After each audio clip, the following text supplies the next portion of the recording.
So there's definitely a need to read those letters carefully. Some of them give additional time to file, or they'll give you a time frame within which to file. Some of them don't, and then you have to know on your own what that deadline is. And I don't know that I've found any consistency with that, with some of the notice letters saying you will have until, however many days after this letter, or you will have until the end of the appeal period, or it doesn't say at all. Mm-hmm. Do you know, have you found a rhyme or reason to that? So for the VCAA notices where they're asking for medical records or 4192s, things like that, it's usually 30 days. But that doesn't mean if you don't file it within those 30 days, you file it on the 31st day, they're not going to review it. It's not like the board where if you don't file your evidence within 90 days, they're not going to review it. If they hadn't made a decision on it, if they haven't made a decision, then they'll still review that.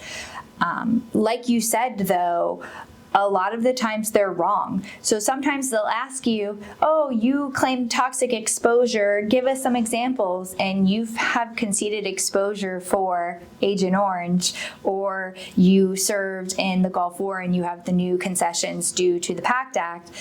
I respond in a general response saying, we have nothing more to add. Or they're asking for medical records from a doctor. You've sent all the records. Mm-hmm. General response, I have nothing to add. Move forward with making a decision. Mm-hmm. I think that's really important because sometimes they will continue to wait until you respond.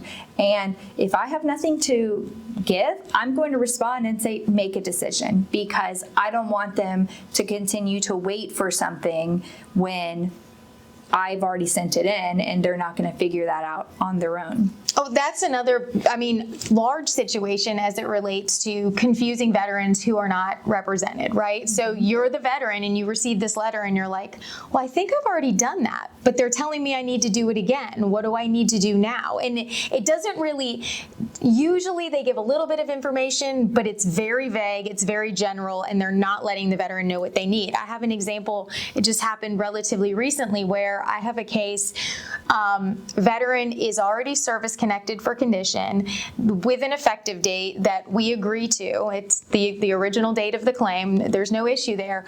We've been on appeal for years for the appropriate evaluation going back to that effective date. Just got one of these letters. The veteran was the one that notified me of it because she saw it before I did.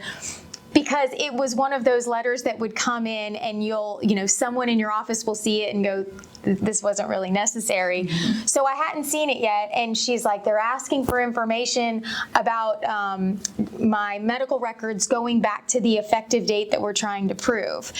And so, I dig through the file trying to figure out why this could possibly, are there other claims hanging out there that I'm, not aware of? Maybe she filed that I didn't have any say in what was going on, or I was not there when she was filing it. There's nothing. It was just they're asking for information that's completely unnecessary. Yes. I don't know if sometimes there's just a button they push. Yes. Where they just send these letters out regardless of if you've responded to them or not.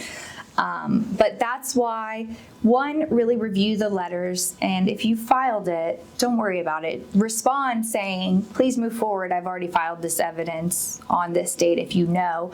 But also know that they do make a lot of mistakes. I've had situations where they'll say, this is invalid higher level review form because you already filed a higher level review for this. And it's, well, no, it's not, because that higher level review led to a duty to assist error and went to supplemental claim. Yep. And a supplemental decision came out. So you can file a higher level review to that new supplemental, even though you originally filed a higher level review. Yes. So make sure you really read the letters and reach out for help to a professional to provide information on it.